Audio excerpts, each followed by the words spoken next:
And might I just add another question? There was a writer who talked about scientism.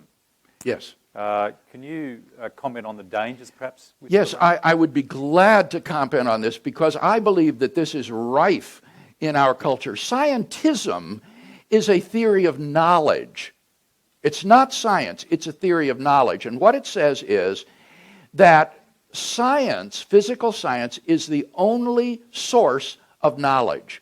So that if something cannot be scientifically proven, it's irrational to believe in it. You should only believe what can be scientifically proven. Now, this is the philosophy that I spoke of that dominated the 1930s and the 40s and that has now collapsed among philosophers who know better. Why? Well, first of all, this is far too narrow a theory of knowledge to be adequate. There are vast ranges of truth that we know and believe and are rational in believing, but that cannot be scientifically proven. For example, logic and mathematics are presupposed by science, not proven by science.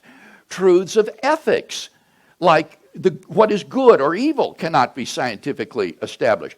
Truths of aesthetics, the beautiful, like the good, is also not accessible scientifically. Metaphysical truths, like the existence of the external world or the reality of the past, cannot be scientifically proven. These are metaphysical assumptions. Finally, even science itself, ironically, science is permeated by unprovable assumptions, so that if you only believe what could be scientifically proven, you would destroy science. Just one example. In the special theory of relativity, it is assumed that the one-way velocity of light in space from point A to point B is constant. But we can't prove that. All we can measure is the round-trip velocity of light from A to B and back to A again. It could go out at one rate and come back at another. We just have to presuppose or assume that the one-way velocity is constant, but it can't be scientifically proven. So this theory of knowledge is far too narrow to be adequate. But the really crushing criticism, Andrew, was the realization that this theory is self-refuting. Just ask yourself, is the statement, you should only believe what can be scientifically proven, is that statement scientifically provable? Well, no. It's just an arbitrary definition, and it's not even a very good one.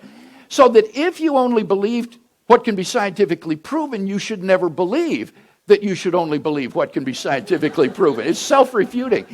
And that's why among philosophers, this theory of knowledge is virtually, universally abandoned.